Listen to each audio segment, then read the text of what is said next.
Well, to our fellow Americans, brave warriors, and steadfast allies, good morning. You know, as someone who led troops, led soldiers in the streets of Baghdad and Samarra, Iraq, and who trained counterinsurgents in Kabul, Afghanistan, and who still carries the weight of brothers lost to Iranian terrorist proxies, many backed by the same Iranian regime we're confronting now. This fight, Operation Epic Fury, it hits home. Our generation understands this fight. For 47 years, these barbaric savages in the Iranian regime have murdered our brothers in arms, my guys, your guys, our guys, through their terrorist proxies and cowardly attacks. Now they race toward a nuclear bomb to hold the world hostage. The Iranians have targeted and killed thousands of my American brothers. That race to a nuclear bomb, President Trump will never allow it. Not now, not ever, not on our watch. The mullahs are desperate and scrambling. Like the terrorist cowards they are, they fire missiles from schools and hospitals, deliberately targeting innocents, because they know their military is being systematically degraded and annihilated. Iran's neighbors, and in some cases former allies in the Gulf, they've abandoned them. And their proxies, Hezbollah, the Houthis, and Hamas, either broken, ineffective, or on the sidelines. Iran stands alone, and they are badly losing. On day 10 of Operation Epic Fury, we are winning with an overwhelming and unrelenting focus on our objectives, which are the same as the day I gave my first briefing here on Operation Epic Fury. They're straightforward, and we are executing them with ruthless precision. One, destroy their missile stockpiles, their missile launchers, and their defense industrial base. Missiles and their ability to make them. Two, destroy their navy. And three, permanently deny Iran nuclear weapons forever. It's a laser-focused, maximum authority mission delivered with overwhelming and unrelenting precision. No hesitation, no half measures. As President Trump declared yesterday, we're crushing the enemy in an overwhelming display of technical skill and military force. We will not relent until the enemy is totally and decisively defeated. But we do so on our timeline and at our choosing. For example, today will be yet again our most intense day of strikes inside Iran. The most fighters, the most bombers, the most strikes, intelligence more refined and better than ever. So that's on one hand. On the other hand, the last 24 hours have seen Iran fire the lowest number of missiles they've been capable of firing yet. Just the bifurcation, just the trend lines that we talked about on our first briefing. You see, this is not 2003. This is not endless nation building under those types of quagmires we saw under Bush or Obama. It's not even close. Our generation of soldier will not let that happen again, and nor will this president, who very clearly ran against those kinds of never-ending, nebulously scoped missions. Those days are dead. Instead, we're winning decisively with brutal efficiency, total air dominance, and an unbreakable will to accomplish the president's objectives on our timeline. We stay locked on the target because here at the Department of War, that's our job. Now, the chairman and I, having just returned from Dover last night, our troops and their families and the enormous sacrifice that they make is certainly heavy on my mind. So I'll close with scripture, drawing strength from Psalm 144. Blessed be the Lord, my rock, who trains my hands for war and my fingers for battle. He is my loving God and my fortress, my stronghold and my deliverer, my shield in whom I take refuge. May the Lord grant unyielding strength and refuge to our warriors, unbreakable protection to them and our homeland, and total victory over those who seek to harm them. And amen. God bless our troops and this mission. Mr. Chairman, over to you. Thank you, Mr. Secretary, and good morning, everyone, and thank you for being here. I'm here today to continue the updates to the American people and to those in the room on Operation Epic Fury. First, let me start with honoring our fallen. As the Secretary said, on Saturday and again last night at Dover Air Force Base in Delaware, our nation's leaders honored our returning fallen as they arrived home for their final time. Last week I shared a few of the names, and today I want to share the rest. Major Jeffrey O'Brien and Chief Warrant Officer 3 Robert Marzan were the final two fallen to return home, and members of the U.S. Army Reserve's 103rd Sustainment Command out of Des Moines, Iowa. Last night, as the news has been reporting, we honored the return of Staff Sergeant Benjamin Pennington of the U.S. Army's 1st Space Brigade from Fort Carson, Colorado. When I met Ben's family last night, his mom, his dad, and his sister, they showed me a drawing that Ben had made when he was in kindergarten. It was clear all the way back then that Ben wanted to do one thing in his life, and he wanted to serve his country and be a soldier. And to the Penningtons, just know how Ben was absolutely a great one.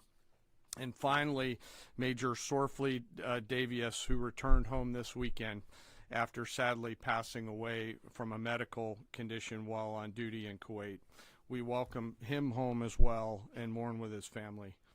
To the families and the families of all of our fallen, we share in your profound grief. The Joint Force remains eternally grateful for your sacrifice and the gift of a great example that your service members have given all of us. I want you to know that their names will never be forgotten, and you and your family are part of our Joint Force family forever.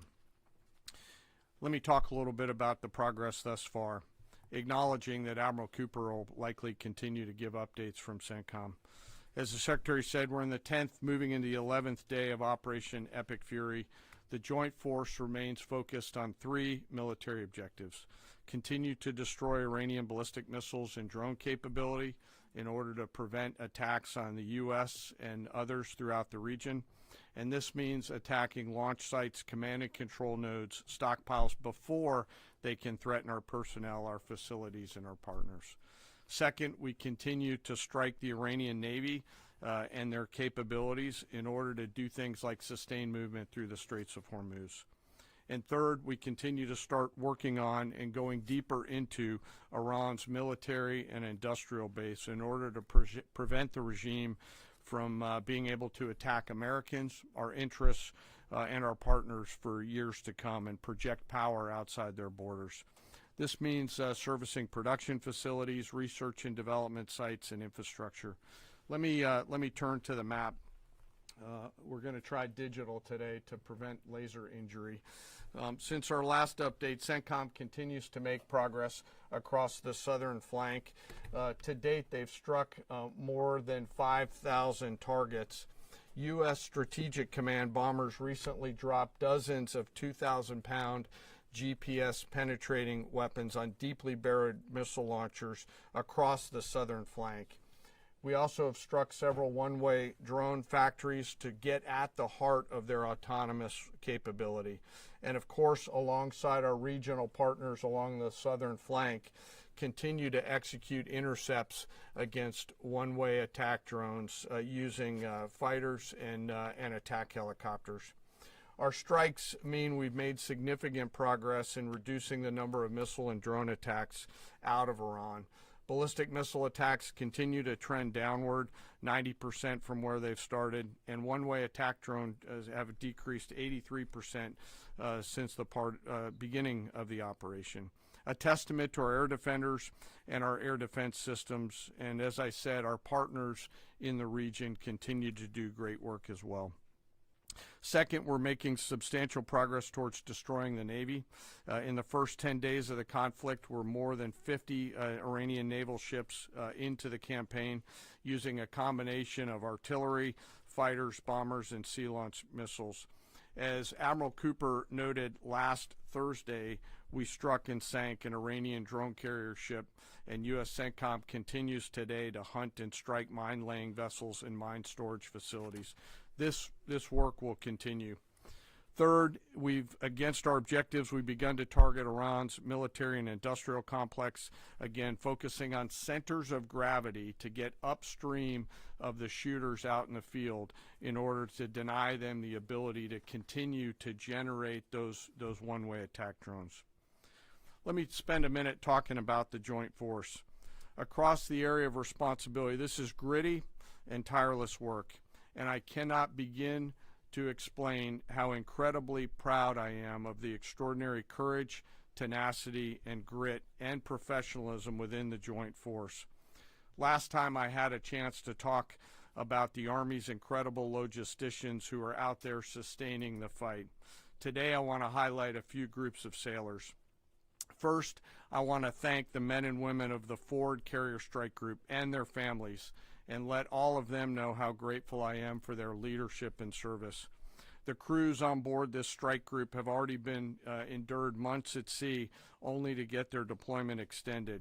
These exceptional Americans, rogered up, all supported by their families, continue to stand the watch, taking the fight to the enemy over and over again, night after night. Aboard ships like the USS Ford and the Abraham Lincoln are a special group of sailors I want to highlight today. These are the men and women, the sailors up on the roof running operations on the flight deck. With an average age of the early 20s, these are the unsung heroes of naval aviation.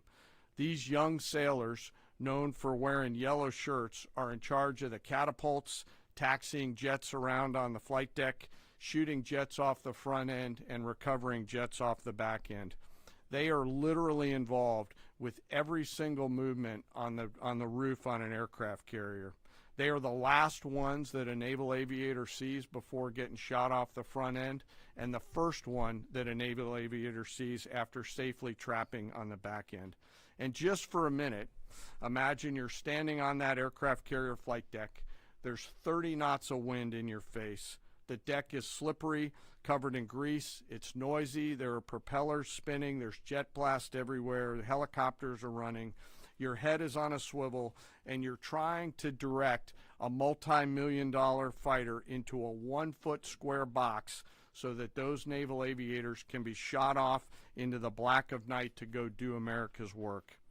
Those jets are fully loaded with missiles and bombs, and they are a world-class team combined with the naval aviation and the aviators in those jets. This beautiful symphony of American spirit is the definition of perfectly organized chaos. And these crews do it every single time the carrier is at work. Oh, by the way, in the middle of the night and oftentimes in the pouring rain. These are dedicated young people who take the road less traveled to serve their great nation, doing the deeds that we need them to do. America's enlisted force is the pride of every nation's military, certainly ours, and the envy of every other one as well. Each and every one of them out there across the Joint Force are extraordinary, and in particular today I want to highlight the yellow shirts. Ladies and gentlemen, our work continues. It'll continue to be difficult. I ask every American to keep our deployed force and their families in our thoughts. Combat deployments can be tough on the force and the families, and it's important that we continue to remember that. I remain deeply humbled by the 2.8 million members of the Joint Force, and I'll end where I started, and that's remembering our fallen and their families whose sacrifice will be felt forever. And with that, I'll take some questions with the Secretary. A beautiful symphony of American spirit. Well said, Mr. Chairman. Thanks, sir. And I will just note that no other country in the world is capable of executing what the chairman just described, day after day, night after night, unrelenting. Well said. Thank you. Yes, sir. Alexandra Ingersoll, One America News. You talked, Mr. Secretary, you talked at the conference in Florida on Thursday that there was a 90% missile capabilities degradation and 83% drone degradation, and I know the chairman just repeated those numbers. We've seen the most amount of fighting these past 5 days. Is there any update to those percentages?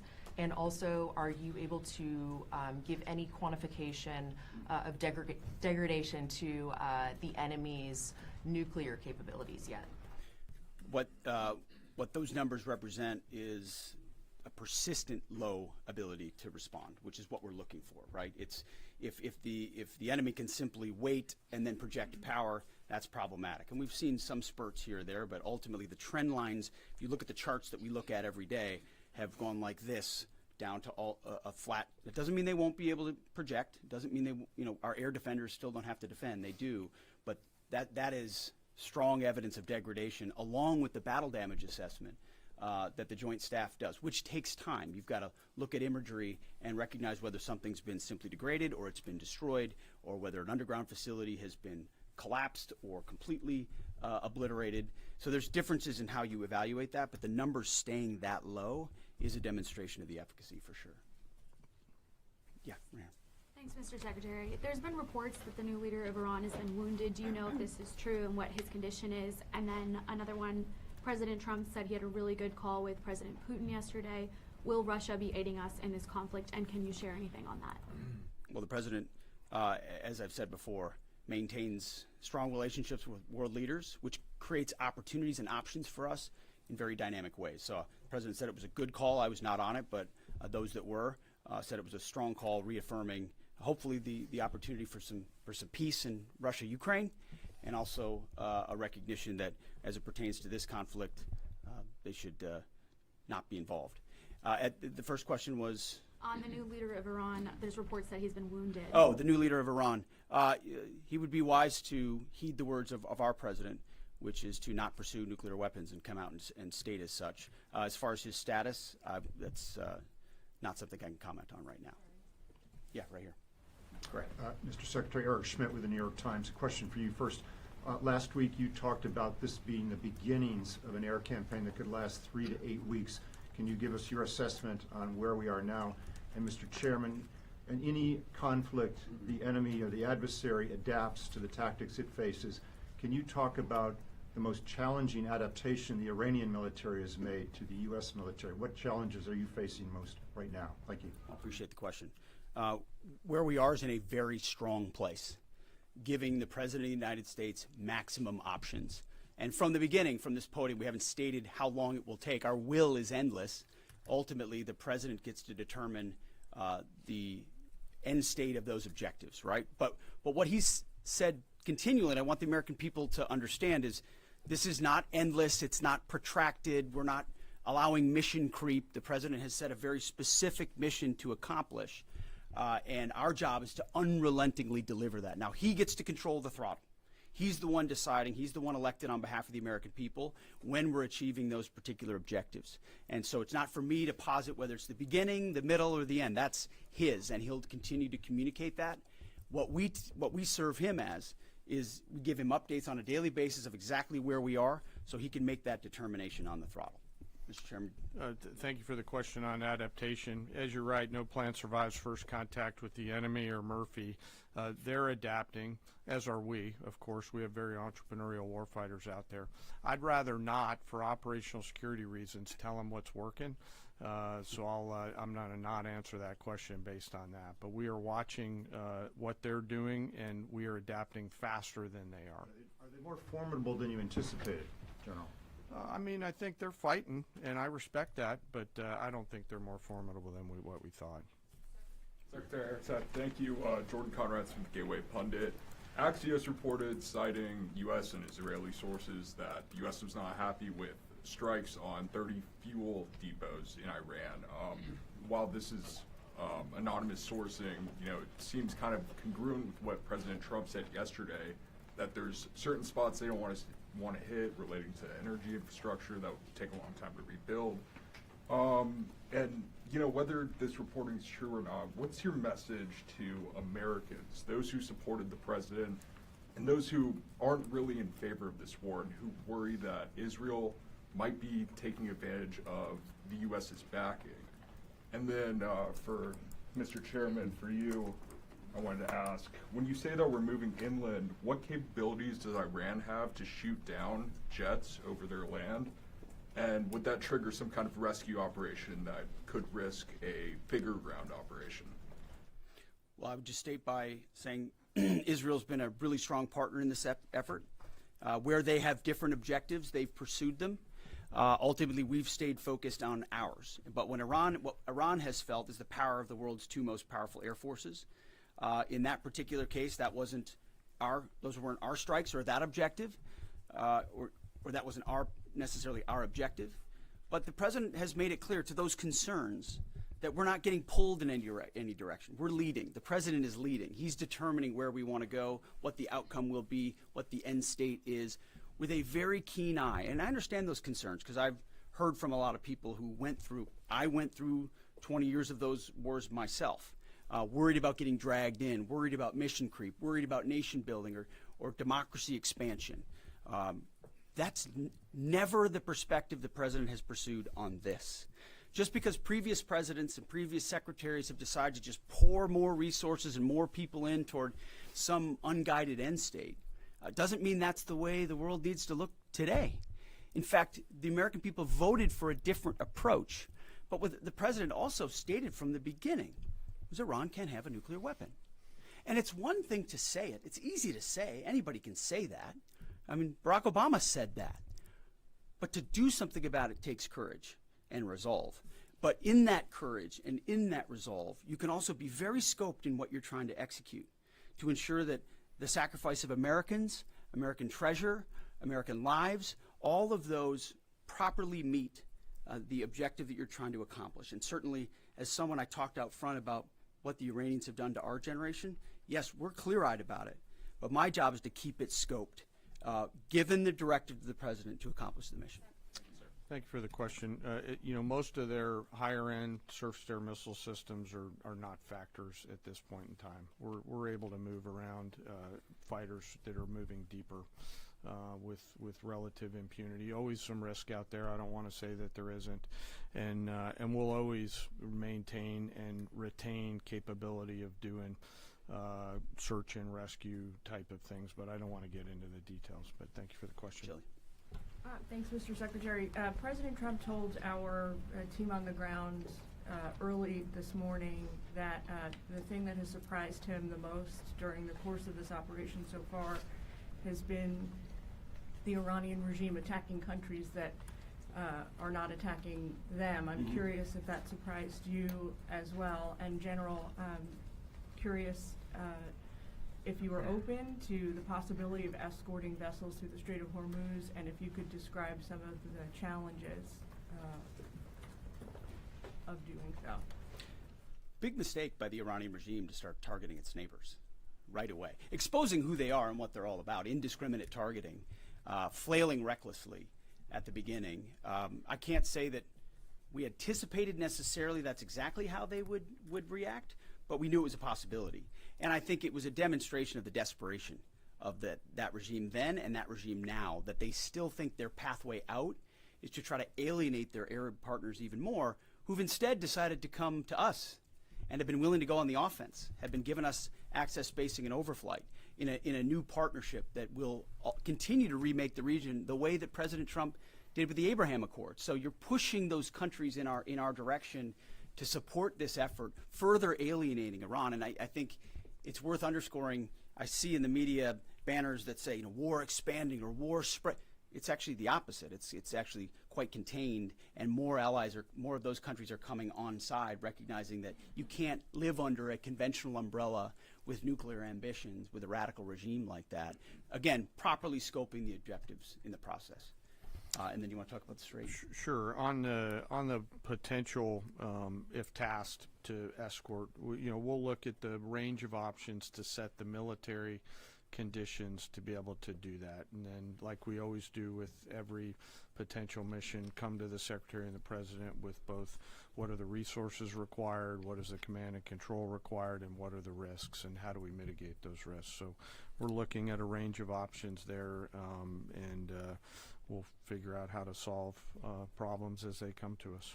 But I would reiterate also to add to what the chairman said, the truth the president posted last night about that, saying if Iran does anything to stop the flow of oil within the Strait of Hormuz, they will be hit by the United States of America 20 times harder than they have been hit thus far. He goes on to say, death, fire, and fury will rain upon them. You've seen the truth and read it. But he takes very seriously the condition of that straits. We have capabilities that no other nation on earth has, and we're certainly working with our energy partners across the administration to control for that. That's part of that scoping of this. The world needs to understand this doesn't have, this isn't intended to be, nor is it something that will expand. We know exactly what we're attempting to achieve here, scoped properly, and the American people can count on that for sure. Thank you so much, Secretary Hegseth. President Trump has long said that he wants to minimize the loss of life in war, which wherever it occurs in whatever country, which so many people obviously appreciate. Can you detail the specific measures the Pentagon is taking to minimize civilian casualties and strikes inside Iran? And secondarily, is the Pentagon prioritizing replenishment of precision-guided munitions, long-range strike weapons, or air defense interceptors? And can you share any details on which systems are being prioritized? Yeah, seeing it from the inside every single day, including this, no nation takes more precautions to ensure there's never targeting of civilians than the United States of America. From the boat strikes in the Caribbean, where every single strike is assessed to this campaign here, no nation in the history of warfare has ever attempted in every way possible to avoid civilian casualties. And frankly, that's a point that just isn't appreciated enough. Where things happen that need to be investigated, we will investigate. To the question shouted in the back, that it's not open source is not the place to determine what did or did not happen. We take things very, very seriously and investigate them thoroughly, which takes time, and which is why it does take time.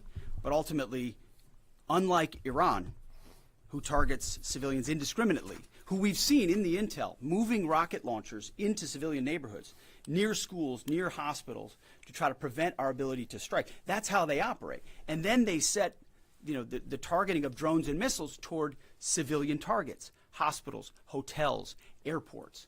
CENTCOM's been very good about putting that information out. That's how terrorist regimes fight. They target civilians. We do not. And I can tell you this administration and this Pentagon focuses on that very, very closely. Go ahead, right here. Sir, this morning the Iranian government is saying a lot. They continue to say they're prepared for a long war.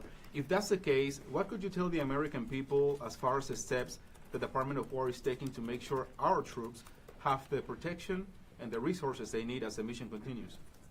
I think there's one thing I can sleep quietly at night knowing is that we're giving every resource humanly possible to our troops on the front lines to ensure they're protected. In fact, as I said in that first press briefing, even before we set the offense, we set the defense. We made sure we had the ability to defend, and then we moved as many Americans off the bases and into other places as possible. So as this progresses, the chairman, or the question was asked of the chairman about how the enemy adapts. Well, of course, we adapt too in real time. And to watch our warriors iterate on air defense and interdiction, on drones and missiles and how we get after it, it's incredible how they refine the tactics, bring in new assets to find different ways of getting at emerging technologies. So that is one of the things we're laser focused on every day. Yes, we're going on offense more effectively than any country in human history, but we're also ensuring that in every way possible we're defending the best Americans we have who wear our uniform, no doubt. Let's do one more. Thanks, Secretary Hegseth. The president has indicated that maybe the operation will wrap up sooner than he thought it was going to. What's the plan once the U.S. stops military action? Will the U.S. play a role in the aftermath, or will they leave Iran to sort it out? Ultimately, the aftermath is going to be in America's interests, our interests. We won't live under a nuclear blackmail scenario of conventional missiles that can target our people, which is why the objectives have been scoped from the beginning. Missiles, missile production, a defense industrial base, Navy, all in service of ensuring they don't have nuclear power projection capabilities. That's what matters to President Trump. That's what matters to the American people. And ultimately, that's why we're so laser focused on ensuring those objectives and those objectives alone are met. Thank you. I appreciate it. Thank you.